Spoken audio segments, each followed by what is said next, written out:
우상에 대해서 우리가 공부를 하고 있습니다. 지난 시간에는 우상과 사사기, 이스라엘 백성들이 여호수아 정복 이후에 가나안 땅에 들어가서 사사들에 의해서 통치를 받던 그때에 그들이 하나님 앞에 죄를 범했던 것이 바로 이 우상 숭배의 죄였음을 보았습니다. 그래서 하나님께서는 그것을 미리 아셨기 때문에 우상 10계명을 통해서 우상 숭배를 금하셨던 것이 우리 출애굽기 또 신명기에서 우리 같이 이렇게 살펴보았죠.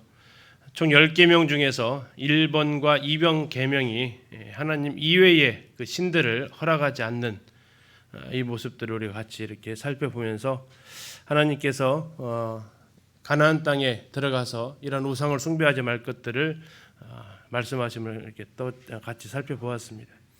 그리고 이제 구약 성경에 나와 있는 우상의 종류들을 같이 이렇게 살펴보았죠. 그들이 처음 만들었던 우상이 무슨 우상이죠? 출애굽한 이후에 처음 만들었던 우상이 송아지의 우상이었습니다. 그리고 라헬과 관련되어져 있었던 드라빔. 자, 이것은 누지 문서가 이제 발견되면서 그 드라빔이 왜 그렇게까지 라헬이 들고 왔어야 됐는지를 우리가 살펴보았고요. 다음에 여호수아가 세워놓았던 돌기둥을 보았습니다. 돌기둥을 히브리 말로 마체바라고 이렇게 한다고 했습니다. 마체바. 그런데 이게 하나님께서는 증거로 세우셨던 것들을 가나안 땅에서는 바알을 상징하는 그 주상으로 이렇게 세워 놓고 있었습니다. 그 우상 바알과 관련되어진 것이 바로 시돈 땅에 있었던 그 우가리트 땅에 있었던 엘과 바알이라는 그 신이었던 것을 우리가 같이 보았고요. 이건 우가리트 문서를 통해서 바알이 어떠한 신이었는지 또 그 바알 축제 때 어떠한 일들이 있었는지를 우리가 같이 이렇게 보았습니다. 이 바알이 그리고 나서 자기 어머니와 또 자기 여동생과 부부관계를 맺어가는 이러한 음란한 모습들을 보면서 하나님께서 왜 이 바알 숭배를 조심하라고 하셨는지, 경계하라고 하셨는지, 없애라고 하셨는지를 우리가 같이 이렇게 볼 수 있습니다. 자, 오늘은 이제 바알의 파트너로 등장하는 아세라 그리고 아세라의 딸 아스다롯, 두 사람의 두 우상의 공통점이란 뭔가요? 둘 다 바울의 아내였다라는 겁니다. 모녀 사이인데 바알과 아세라와 아스다롯의 공통점은 또 가족이었다라는 거죠. 아세라의 아들이 바알이었고 아세라가 아스다롯과 바알을 낳았습니다. 그런데 나중에 아버지 신이라고 했던 그 엘이 노화가 되면서 바알이 아세라와 그리고 아스다롯과 그리고 뒤에 나오는 이제 아낫이라는 또 다른 여신이 있는데 이렇게 부부관계를 맺는 이런 모습들을 그러한 고대 문서를 통해서 확인할 수 있습니다. 성경 밖에서 아세라 신에 대한 이 내용이 지난 말씀드렸던 그 우가리트 문서에 잘 나와 있습니다. 이 아세라는 고대 근동에서 다양한 이름으로 불렸는데요. 아슈라툼 또는 아세르투 이렇게 이름이 불렸습니다. 또 아티랏 이런 식으로 이름이 불렸는데요. 엘의 배우자였고 만신전의 최고 신이라고 그랬죠. 또 바알을 포함한 70여 신들의 어머니였다라는 겁니다. 그래서 바알이 이 아티랏의 아까 했던 아세라입니다. 아세라의 아들이었다라고 말씀을 드렸죠. 그런 가족 관계가 있었다라는 겁니다. 지금 이제 화면에 보시는 것이 바로 이제 아세라 여신의 것을 갖다가 사람들이 만든 겁니다. 이제 이걸 신으로 섬겼다라는 거죠. 구약 성경에서의 아세라는 여러 군데에서 발견을 하고 있습니다. 여신으로 등장하고 있고 엘의 아내였다고 말씀을 드렸습니다. 그러다가 바알이 엘의 노화가 되면서 만신전의 최고신이 되면서 이 아세라는 바알의 아내로 등장을 하게 됩니다. 아들의 아내가 되는 거죠. 이 제사 지내는 상징물을 이 아세라는 무엇으로 표현했냐면 주로 풍요를 나타내는 모습으로 표현을 합니다. 성스러운 기둥으로 사람들한테 불려졌고 주로 나무로 새겨집니다. 바알은 주로 돌로서 이렇게 표시가 되어진다라면 아세라는 주로 목상을 가지고 이렇게 사람들이 만들게 됩니다. 그래서 신명기 7장 5절에서 오직 너희가 그들에게 행할 것은 이러하니 아세라 목상을 찍으며 이렇게 나와 있습니다. 아세라 목상을 찍어라. 신명기 7장 5절에서. 그래서 아세라는 사람의 손에 의해서 만들어졌다라는 것을 볼 수 있습니다. 열왕기상 14장 15절에서 그들이라는 얘기는 이제 북이스라엘 여로보암입니다. 아세라상을 만들어 여호와를 진노하게 하였다라고 열왕기상 14장 15절에서 얘기하고 있는데, 아세라상을 그들이 만들었다, 손으로 만들었다라고 얘기하고 있습니다. 자, 그래서 그 만들어서 어떻게 했냐면 14장 23절에서 이는 그들도, 이제 그들은 아까는 그 여로보암 북이스라엘이었다면 남유다를 가리키고 있습니다. 그들도 산 위에와 모든 푸른 나무 아래에 산당과 우상과 아세라상을 세웠습니다. 북쪽에서도 아세라를 섬겼고 남쪽에서도 바로 아세라상을 세워서 섬겼다라고 이렇게 얘기하고 있습니다. 아세라 지금 옆에 보이시는 대로 도끼로 이렇게 아세라를 찍어내는 모습을 볼 수 있는데요. 무엇으로 만들었다고요? 재료가 나무로 만들었다라는 겁니다. 그리고 열왕기하 21장에서 므낫세가 만든 아로 새긴 아세라 목상을 또 성전에 세웠다라고 얘기를 하고, 열왕기하 17장 16절에서는 아세라 목상을 만들고 하늘의 일월 성신을 경배했다라고, 이제 유다 쪽에서도 이 아세라 숭배가 만연했다라는 것을 볼 수 있습니다. 역대하 14장 3절에서는 이 아세라상을 찍으라고 말씀하고 있는데, 역대하 14장 3절에 이방 제단과 산당을 없애고 주상을 깨뜨리며, 이 주상은 바알의 주 상징입니다. 그리고 아세라상을 찍어라라고 말씀하고 있습니다. 미가서 5장 14절에서는 내가 또 네 아세라 목상을 너희 가운데에서 빼버리고 나와 있습니다. 그러니까 이제 세웠는데 그냥 세우는 게 아니라 땅을 파고 거기다가 이렇게 세워놓은 것 같습니다. 그래서 빼어버리겠다. 자, 빼어버리고 난 다음 12장 3절에서는 그 제단을 헐며 아세라상을 불사르고 이렇게 되어져 있습니다. 그래서 아세라상이 사람의 손으로 의해서 나무로 조각되어졌고, 그래서 그 신의 형상을 세워놓았는데 땅을 파고 넘어지지 않게 세워놓았고, 그래서 하나님께서는 선지자를 통해서 그것을 뽑아버리고 그것을 쪼개고 그 다음에 어떻게까지 하라고요? 불로 태워버려라까지 지금 이렇게 명령을 하신 겁니다. 자, 그 사진을 보시면 이렇게 지금 도끼를 이용해서 이 아세라상을 찍어내는, 그 옆에 지금 있는 것은 이제 바알의 주상을 무너뜨린 겁니다. 부서뜨린 겁니다. 재료에 따라서 이렇게 되어진 거죠.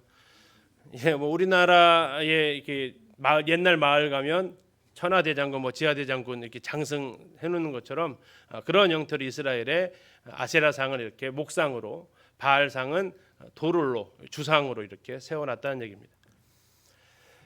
이세벨이 아합의 아내였죠. 그가 이제 시돈 사람, 저쪽 이스라엘의 저 북쪽에서 내려오는데, 그가 내려와서 자기의 신을 이스라엘에 전파하는 전도자 역할을 하죠.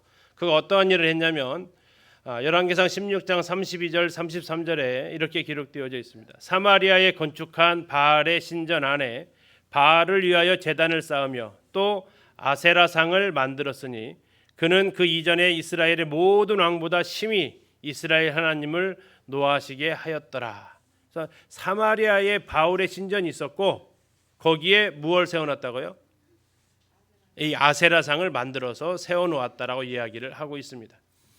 자, 그리고 남유다에서는 이 아세라를 많이 섬긴 게 바로 므낫세 왕입니다.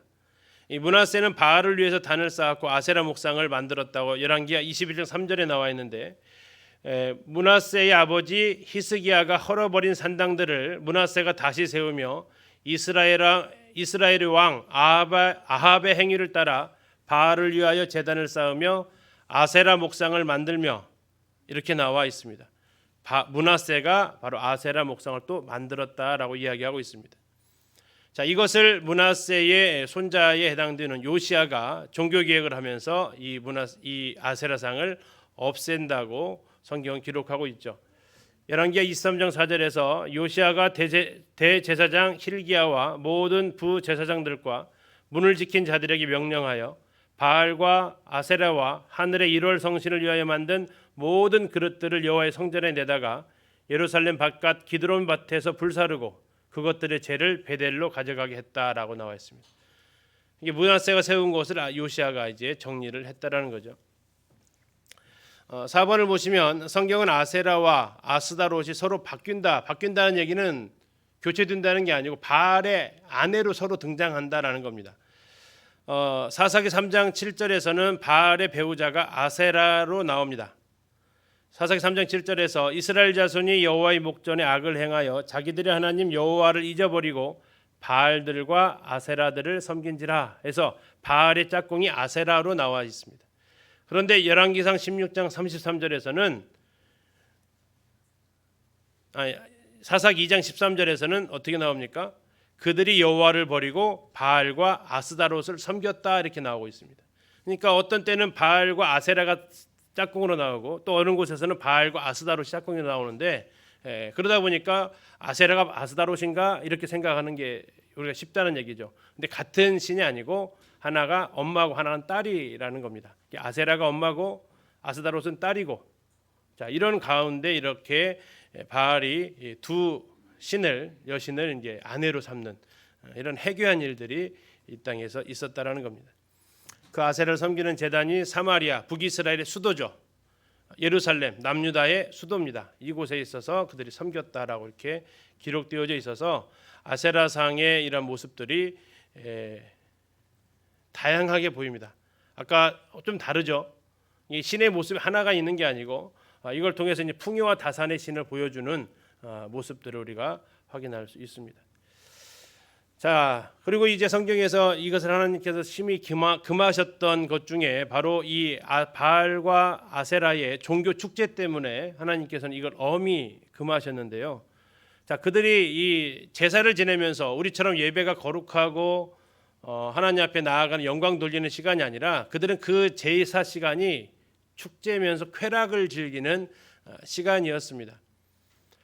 하나님께서 이스라엘 백성이 금하셨던 것이 창기를 금하셨습니다. 신전 창기. 신명기에 보면 이런 말씀이 있습니다. 23장 17절에서 18절에 보면 이스라엘 여자 중에 창기가 있지 못할 것이요 이스라엘 남자 중에 남창이 있지 못할지니 이렇게 나와 있습니다. 그러니까 이스라엘 중에서 여자 신전 창기, 남자 신전 창기를 지금 이야기를 하는 겁니다.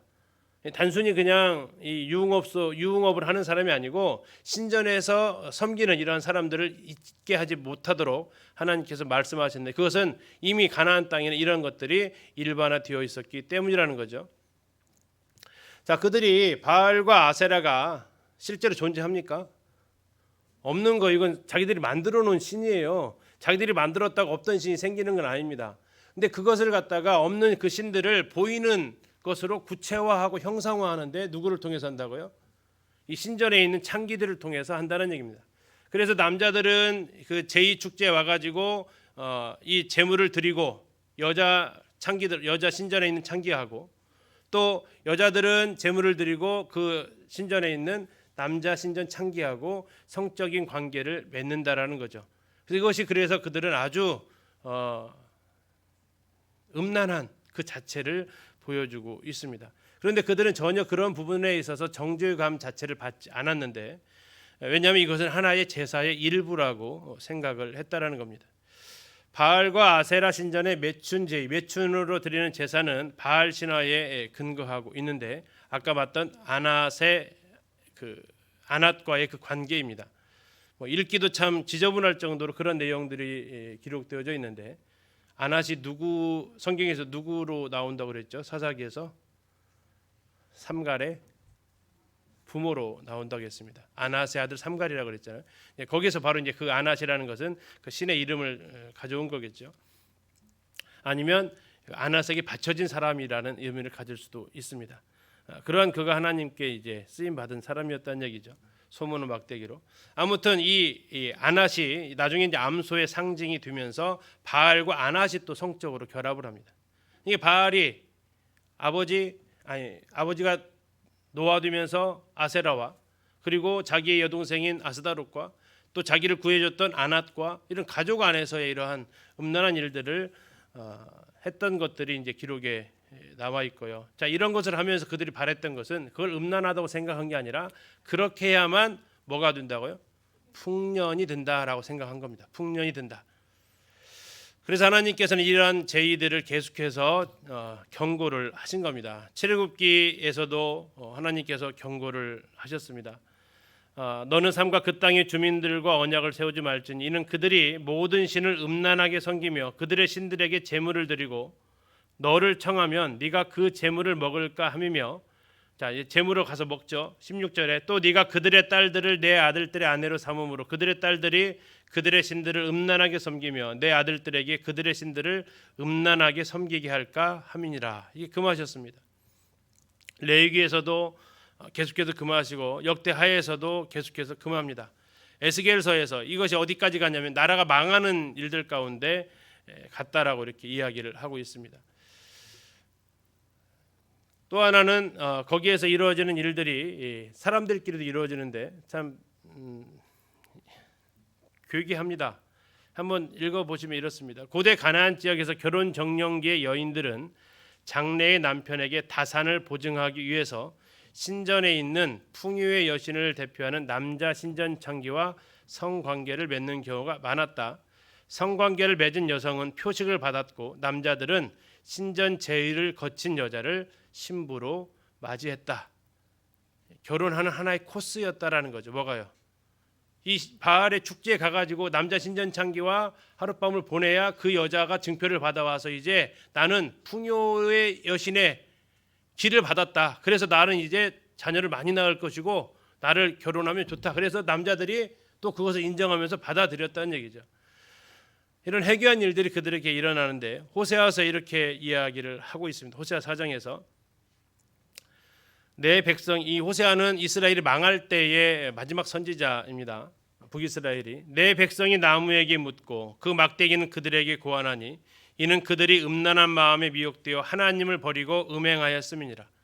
그들이 산 꼭대기에서 제사를 드리며 작은 산 위에서 분향하되 참나무와 버드나무와 상수리나무 아래에서 하니 이는 그 나무 그늘이 좋음이라. 이러므로 너희 딸들은 음행하며 너희 며느리들은 간음을 행하는도다. 너희 딸들이 음행하며 너희 며느리들이 간음하여도 내가 벌하지 아니하리니 이는 남자들도 창기와 함께 나가며 음부와 함께 희생을 드림이니라. 깨닫지 못하는 백성은 망하리라. 이스라엘아, 너는 음행하여도 유다는 죄를 범하지 못하게 할 것이라. 너희는 길갈로 가지 말며 베다웬으로 올라가지 말며 여호와의 사심을 두고 맹세하지 말지어다. 이스라엘은 완강한 암소처럼 완강하니 이제 여호와께서 어린 양을 넓은 들에서 먹임같이 그들을 먹이시겠느냐. 에브라임이 우상과 연합하였으니 버려두라. 그들이 마시기를 다하고는 이어서 음행하였으며 그들은 부끄러운 일을 좋아하느니라. 이게 하나님께서 이런 바알 제사에서 드려졌던 합법적 음행. 내가 말하고 있는 대로 그 딸들, 그 여자들을 나무라지 않겠다. 왜? 남자들도 똑같이 하고 있지 않느냐 하면서 이런 것들이 문제는 합법적으로 진행되었다라는 겁니다. 이들의 문화로 자리를 잡았다라는 거예요. 하는 것이 이상한 게 아니라 안 하는 게 이상한 것이 되어버린 시대가 되었고 하나님께서 심판하시겠다고 하시는 겁니다. 그럼 왜 그렇게 했느냐? 목적이 뭡니까? 풍요와 다산이 그들에게는 목적이었다는 겁니다. 쉽게 말하면 잘 먹고 잘 사는 것이 목적이었다는 거죠. 생육하고 번성하는 게 하나님께서 주신 복이지만 그들은 범죄를 통해서 이러한 생육과 번성을 퍼쳐나갔고 그것은 결국 그들은 저주를 받게 됩니다. 타락의 결과 자연은 인간에게 두려움이 되었고 인간은 욕망을 채우기 위해서 자연을 이용하고 파괴하는 이러한 일들이 오늘날까지도 계속해서 이루어지고 있죠. 그러면서 자연재해는 인간에게 고통을 안겨주었습니다. 오늘날 기후론자들은 얘기하는 것은 지금 일어나고 있는 코로나는 어쩌면 인간이 뿌린 그 씨앗을 거두고 있는 거다라고 이야기를 하고 있기도 합니다. 자연을 지배하라고 했지만 결국 그들은 자연을 경배하게 되었고 그런 자연의 그 신의 힘을 이용해서 풍요와 다산을 소원하면서 이것이 하나의 정말 문화로 장식되어지는 이런 바알과 아세라, 바알과 아스다롯의 문화가 이제 우리가 앞으로 보게 될 열왕기 상하에 계속적으로 진행되어지는 이스라엘의 범죄였다라는 겁니다. 그래서 우리가 지금 이것을 보고 있는 거고요. 자, 이제 9번으로 가면 바벨론의 신으로 갑니다. 이제 수메르 지역이죠. 마르둑이라는 신입니다. 눈과 귀가 4개가 있고요. 폭풍의 신으로 그는 불려지고 있습니다. 이 마르둑이 입술을 움직이면 입에서 불이 튀어나왔다라고 하고, 이 마르둑의 탄생과 어떻게 이 마르둑이 최고의 신이 되었는지 그러한 고대 문헌을 통해서 기록되어져 있습니다. 이 마르둑이 아까 엘이 그리고 바알이 저쪽 가나안 땅 그쪽 지역에서의 만신전에서 최고의 신이었다면, 마르둑은 바벨론 지역에서의 또 최고의 신이 됩니다. 성경에서는 이 마르둑을 벨 또는 마르둑, 무르닥 이렇게 소개를 하고 있습니다. 예레미야 50장 2절에 너희는 나라들 가운데 전파하라, 공포하라, 깃발을 세우라, 숨김이 없이 공포하여 이르라. 바벨론이 함락되고 벨이 수치를 당하며, 벨이 수치를 당했다 했을 때 이 벨이 마르둑이라는 겁니다. 무로닥이 부서지며, 같은 겁니다. 벨과 무로닥. 그 신상들은 수치를 당하며 우상들은 부스러진다 하라. 바벨론이 멸망할 것을 예고하면서 바벨론의 주신이었던 이들이 멸망한다고 지금 말씀하고 있습니다. 벨의 뜻은 바알과 같은 주인, 남편, 이것을 의미한다고 했습니다. 이렇게 생겼습니다. 지금 이제 나중에 이거 손에 들고 있는 거 물통 같이 생긴 거 있죠? 물통 같이 생긴 거요.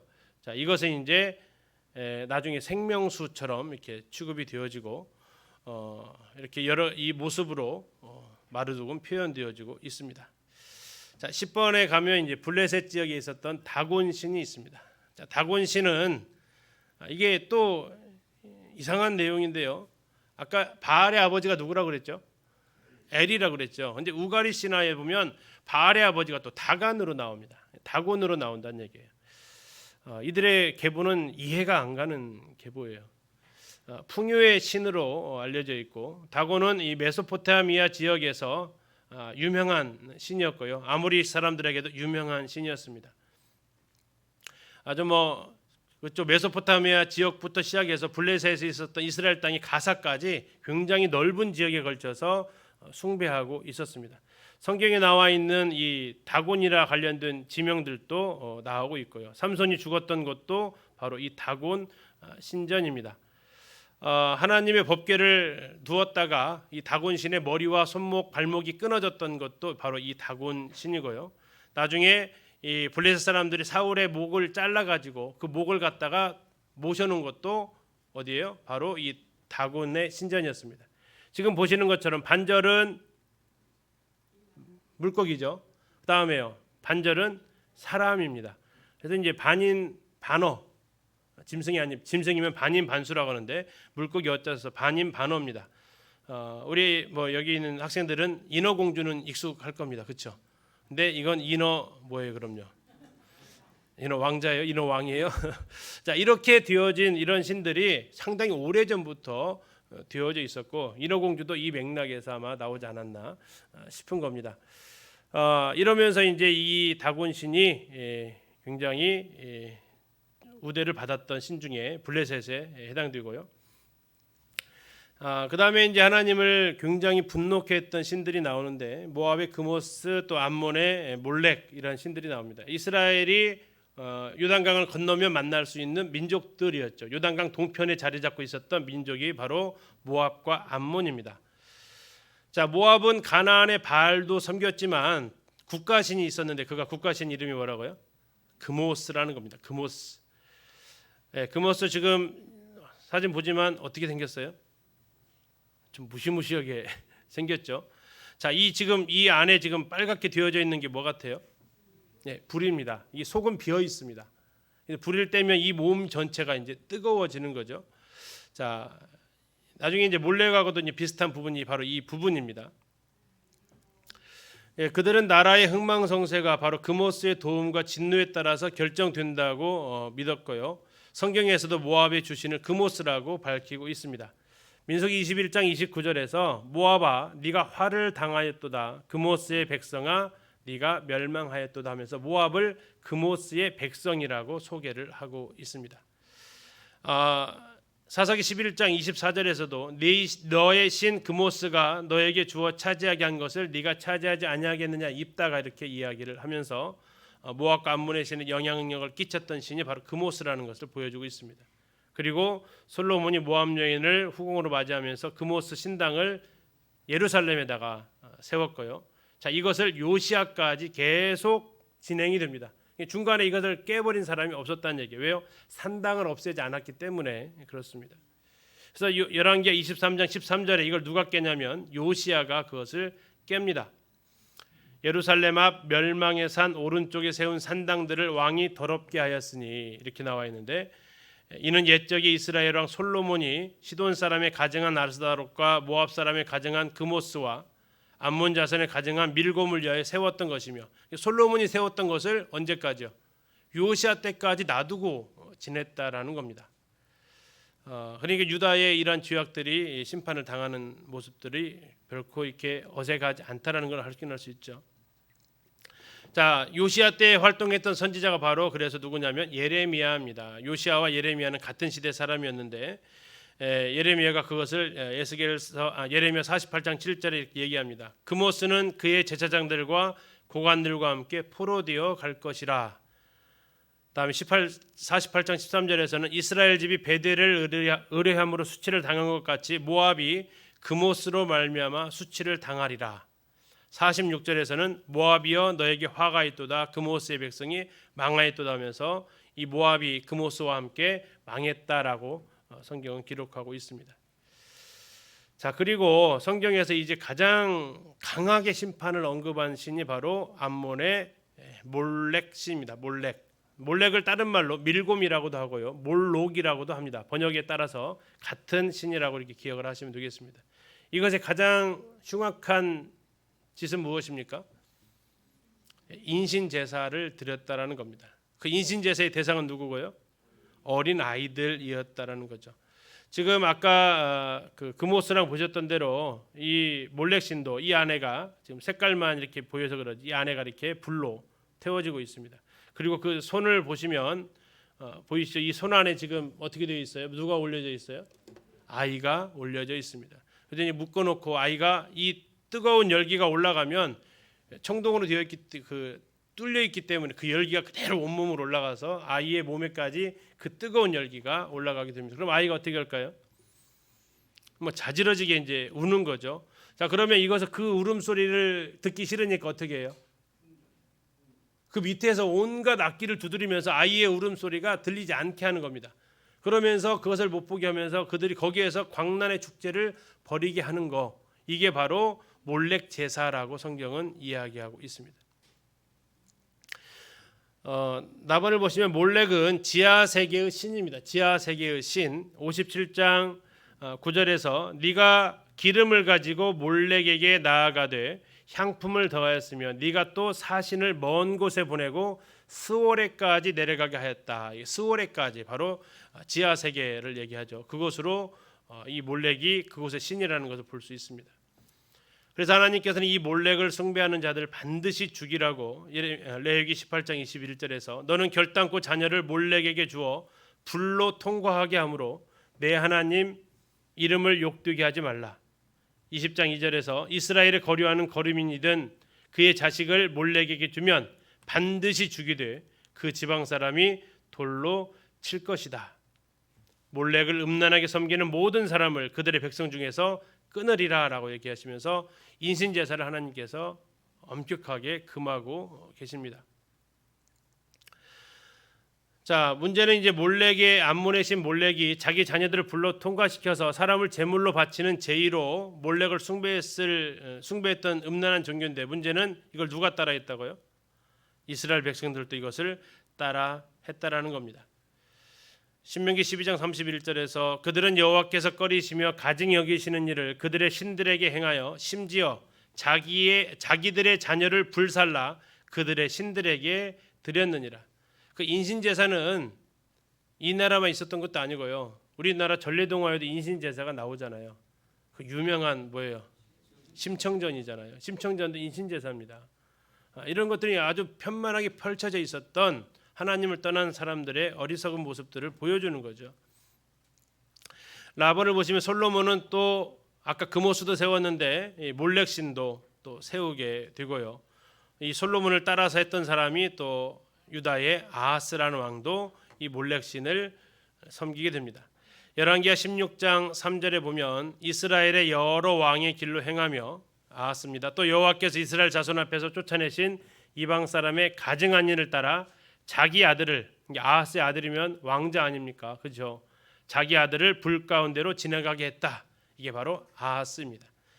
이 남유다에서 우상을 아주 제대로 섬겼던 게 이제 시초가 아달랴고요. 그 다음에 이 아하스입니다.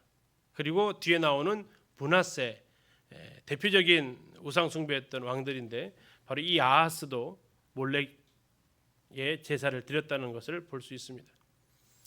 그리고 이제 몰렉 숭배의 기록은 시드기야에게서도 또 나오는데 레위기야 32장에서 흰놈의 아들의 골짜기에 바알의 산당을 건축하였으며 자기들의 아들들과 딸들을 몰렉 앞으로 지나가게 하였느니라.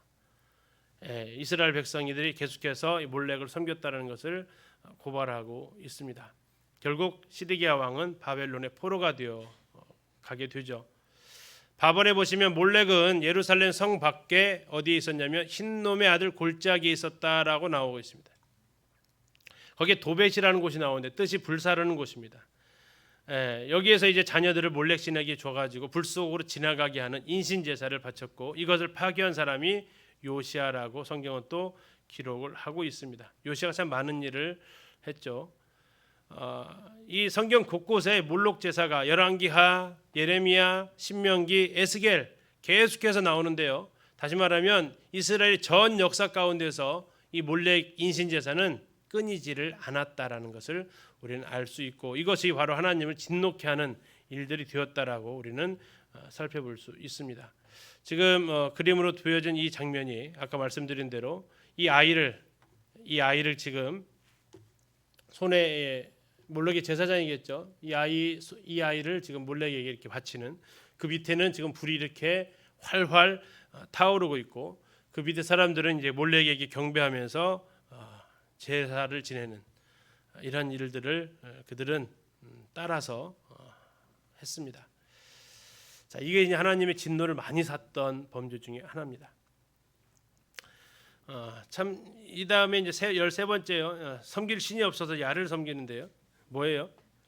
파리입니다. 파리. 블레셋의 신입니다. 에그론의 신인데요. 바알세불이라고 합니다. 바알세불 또는 바알세불, 귀신의 왕이라고 이렇게 신약에서는 바알세불 이렇게 불리는데 파리의 신입니다. 일명 파리대왕입니다. 그 어린이들 만화에나 나올 것 같은 캐릭터 아닙니까? 파리대왕.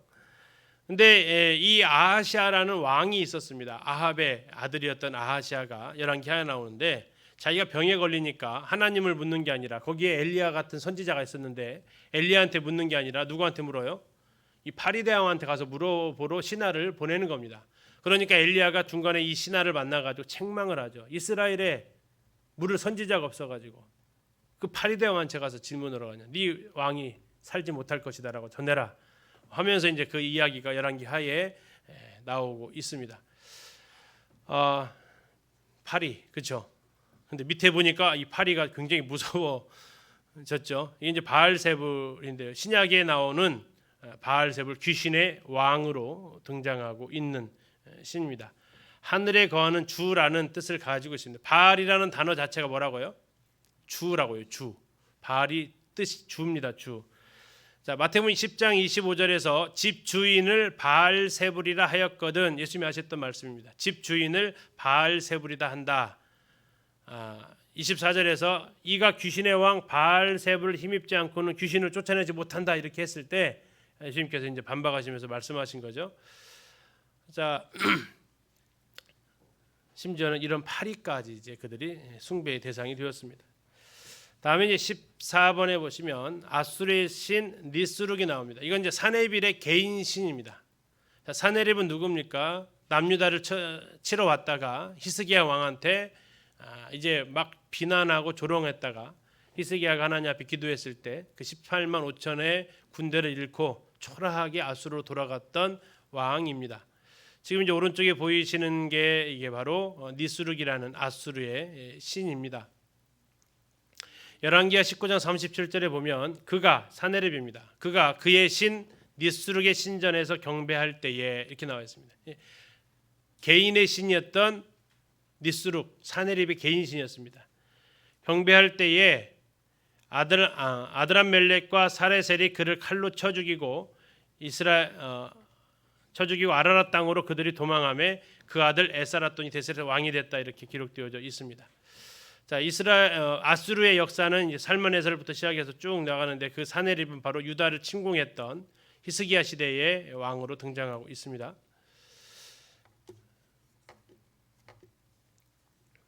예, 그 다음에 이제 15번으로 가면 두무지, 다른 말로 하면 담무스로 이렇게 하시면 되겠습니다.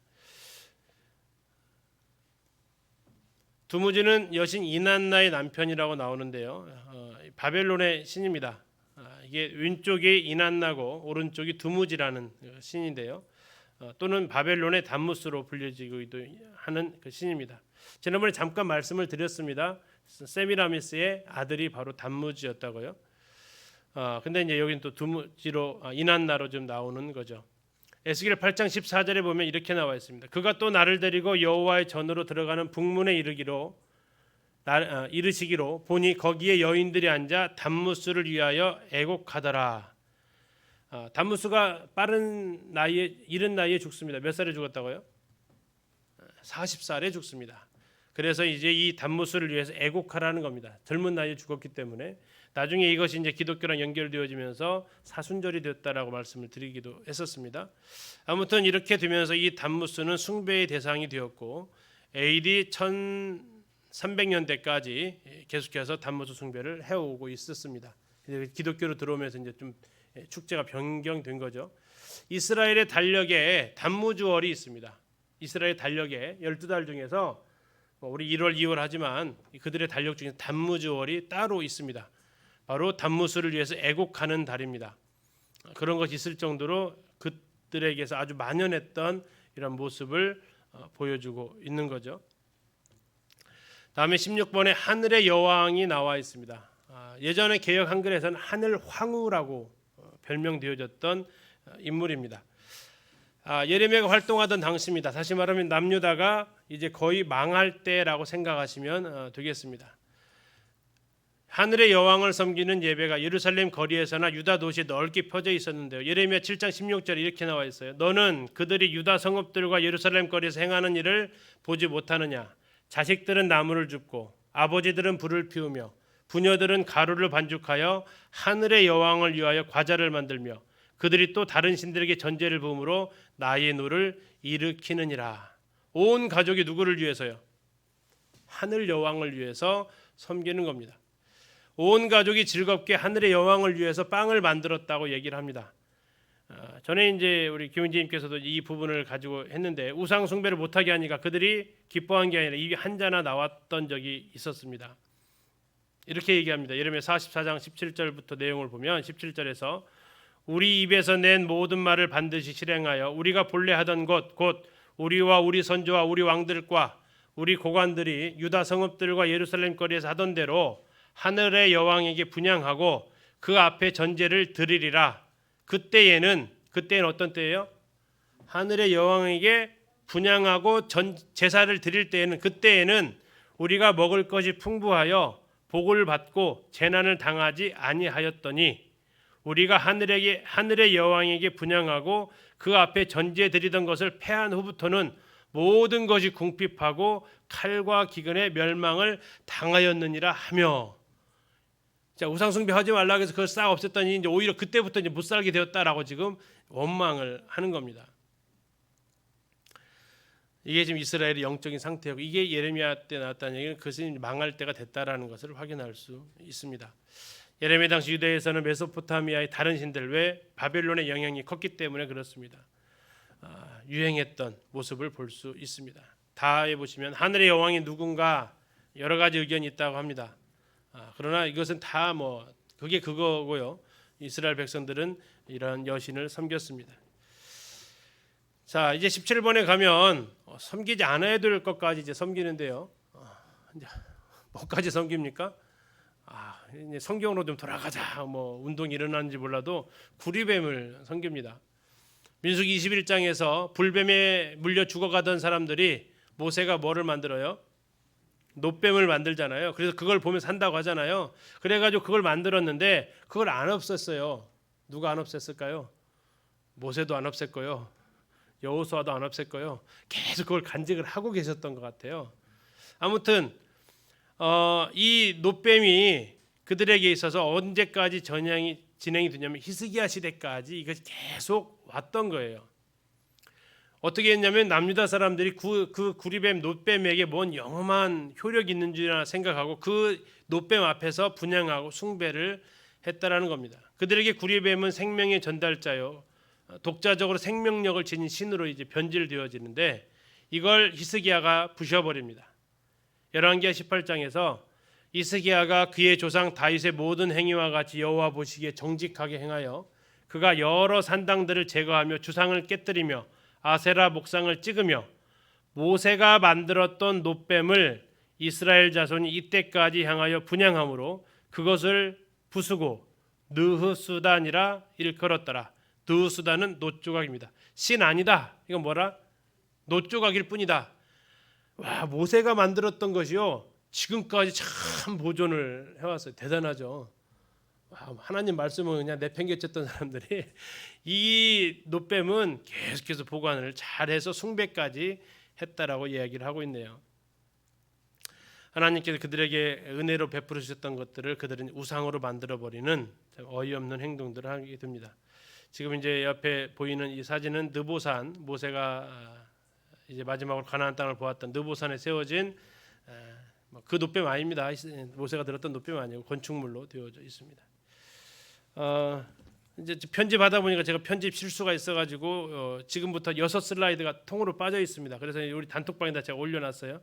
그걸 참고하시면 되겠습니다. 자, 18번째로 1월 성신이 있습니다. 우리나라는 이걸 다른 말로 부릅니다. 1월 성신을 뭐라고 부르죠? 천지신명 이렇게 부르죠. 천지신명께 빕니다. 이렇게 정화 물한글 떠놓고 이렇게 했잖아요. 자, 그것처럼 이스라엘도 1월 성신을 섬겼다는 얘기입니다. 자, 일은 뭐예요? 일, 해, 월, 달, 성, 별. 1월 성신을 섬겼는, 다시 말하면 해와 달과 별을 그들이 섬겼다라는 겁니다. 가장 큰 힘은 누굴까요? 태양이죠, 뭐니 해도. 그리고 이제 메소포타미아에서는 주로 달을 섬겼고 이집트에서는 태양을 섬깁니다. 그래서 지난번에 우리가 시편을 공부할 때 시편을 연구하던 분 중에 낮의 해와 밤의 달이 너를 상치 않는다 했을 때 그 낮의 해를 그냥 햇빛으로도 보지만 뭐로도 해석한다고요? 이집트로서의 공격. 밤의 달, 그냥 밤에 있는 달도 해석하지만 또 뭐로도 해석한다고요? 바벨론의 공격. 거기서부터 보호해 주신다라고 이렇게 해석을 하기도 합니다. 그렇게 이제 한쪽은 태양신을, 한쪽은 달신을 섬겼던 이 이스라엘을 중심으로 오른쪽 왼쪽의 대표 신들이었습니다. 그리고 저녁에 이제 점술사들이 별들을 연구하면서 점을 치는데 이 별점을 했고 이 별점을 통해서 왕이 태어나고 죽는, 이건 우리나라에도 있었습니다. 그래서 별똥별처럼 툭 떨어지면 뭐라고 얘기하죠? 별이 졌다라는 거죠. 뭐 이렇게 하면서 이제 그런 내용들이 우리나라 역사에도 나타나 있습니다. 자, 이런 것처럼 이스라엘도 바로 1월 성신의 숭배가 많이 있었고요. 신명기 4장 19절에서 예언을 하십니다. 네가 하늘을 향하여 눈을 들어 해와 달과 별들, 하늘 위의 모든 천체, 곧 너희의 하나님 여호와께서 천하 만민을 위하여 배정하신 것을 보고 미혹하여 그것에 경배하며 섬기지 말라. 들어가기 전에 하나님 충분히 다 교육을 어쨌든 하셨어요. 그렇죠? 해와 달과 별들, 하늘 위의 모든 천체 경배하고 섬기지 말아라 라고 신명기에서 분명하게 말씀하셨습니다. 17장에서도 내가 명령하지 아니한 1월 성신에게 절한다 하자. 그것이 너에게 알려짐으로 네가 듣거든 자세히 조사해 볼지니 만일 그 일과 말이 확실하여 이스라엘 중에 이런 가증한 일을 행함이 있으면, 다시 말해서 1월 성신에게 절하는 사람이 있으면 너는 그 악을 행한 남자나 여자를 내 성문으로 끌어내고 그 남자나 여자를 돌로 쳐 죽이되. 1월 성신을 섬기면 어떻게 하라고요? 돌로 쳐서 죽여서 그 악을 없애라고 이렇게 이야기를 하셨습니다. 하나님께서. 열왕기하 23장 5절에서 요시아입니다. 요시아 왕이 해와 달과 별대와 하늘의 모든 별에게 분향하는 자들을 패했다라고 이야기하고 있습니다. 자, 이렇게 그들은 곳곳에서 예레미야에도 해와 달과 하늘의 무별 아래에서 그들이 하나님 신을 또 섬겼고 욥기에서도 그런 모습들은 보고 있습니다. 이게 욥기는 아브라함 시대 때 관련된 사람이라 했기 때문에 그 시대에도 역시 1월 성신을 섬겼다라는 것을 알 수 있죠.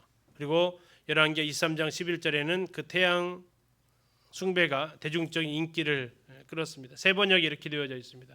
요시아는 유다의 왕들이 주님의 성전 어기 곧 나단멜렉 네시의 집 옆에 있는 태양신을 섬기려고 하여 만든 말의 동상을 헐어버리고 태양 수레도 불태워 버렸다.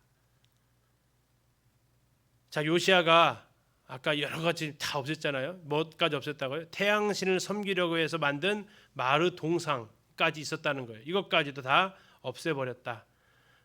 지금 예루살렘의 상황이 우상의 천지가 되어져 있는 것을 우리가 이렇게 지금 우상만 쭉 보니까 알 수가 있습니다. 라본을 보시면 아사 왕과 요시야 왕이 바로 태양상 숭배를 철폐했고 이사야는 태양상을 보지 말 것을 선포를 합니다. 에스겔에게 하나님께서는 태양신 숭배자들을 보여주시는데 그들이 태양신을 어디서 숭배를 했을까요? 에스겔 8장 16절 이렇게 나와 있습니다. 그가 하나님께서 또 나를 데리고 여호와의 성전 안뜰에 들어가시니라.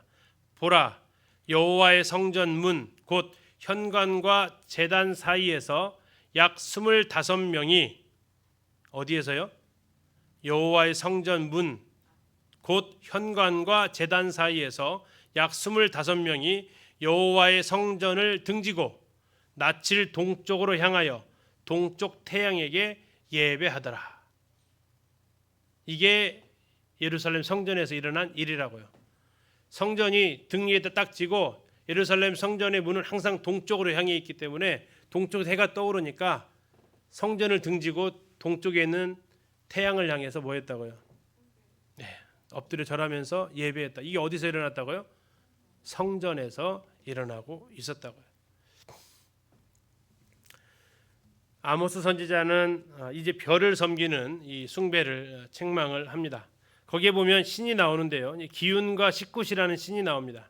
너희가 너희 왕 식굿과 기운과 너희 우상들과 너희가 너희를 위하여 만든 신들의 별 형상을 지고 가리라 하면서 그러한 신들의 모습을 보여주고 있습니다. 이게 기운이라는 신, 다음에 식굿이라는 신 이렇게 등장하는데 이게 이제 어디서요? 아모스에서 나오는 신들의 모습이기도 합니다.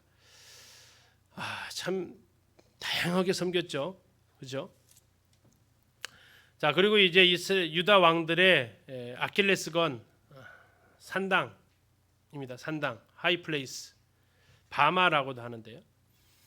고대 가나안에서 정규적으로 종교적인 제사를 했던 장소가 바로 이 산당입니다. 높은 산에 있었기 때문에 산당이라고 했고요. 거기에는 나무들이 많이 있는 곳을 택하게 됩니다. 자, 이제 대표적으로 예루살렘의 유명한 산당은 도벳 산당입니다. 아까 도벳이 잠깐 나왔었죠. 이게 지금 위에 있는 게 보이십니까? 솔로몬이 극명한 죄악임에도 불구하고 몰렉을 위한 신전을 짓고 그곳에다가 경배를 한 곳입니다. 흰놈의 아들의 골짜기라고 이렇게 얘가 지금 위에가 보이는 것이 흰놈의 아들의 골짜기입니다. 다음에 이제 이 도벳에 나왔던 이런 모습들 보이는데 지금 이게 보이는 게 항아리에 뭐가 있었냐면 아이들의 뼈가 담겨진 것이 발굴이 되었습니다. 여기서 발견된 게 아니라 카르타고라는 곳에서 여기저기서 유아들 숭배가 되었던 거죠. 이렇게 이제 그 아이들 불로 태웠다고 그랬잖아요. 그렇게 태우고 이제 뼈만 남으면 이러한 유골함에다가 뼈를 담아 놨다라는 겁니다. 그것이 이제 발견이 된 거죠. 자녀들을 불에 사르고 바알의 신당을 건축하고 몰래가 앞으로 진행하게 했다라고 예레미야가 강력하게 이제 말하고 있습니다. 레위기 18장 21절 아까 말씀하신 대로 그렇게 한 사람은 반드시 죽이라고 하나님 말씀을 하셨고요. 이것은 아하스도 그랬고 므낫세도 그랬고 이걸 요시야가 결국 없앴다라고 성경은 기록하고 있습니다. 에스겔서 20장 26절에서 세 번역에서 이렇게 얘기합니다. 나는 그들이 모두 맏아들을 제물로 바치도록 시켰고 그들이 바치는 그 제물이 그들을 더럽히게 하였다. 내가 이렇게 한 것은 그들을 망하게 하여 내가 주인 줄 그들이 알게 하려는 것이었다.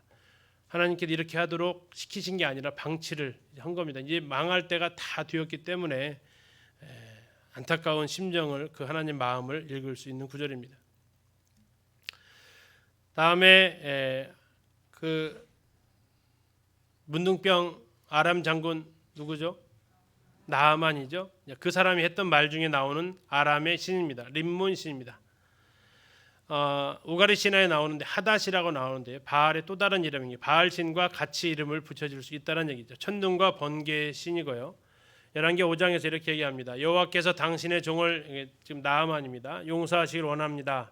곧 내 주인께서 림몬의 신당에 들어가 거기서 경배하며 그가 내 손을 의지하시며 내가 림몬의 신당에서 몸을 굽히오니 내가 림몬의 신당에서 몸을 굽힐 때에 여호와께서 이 일에 대하여 당신의 종을 용서하시기를 원하나이다.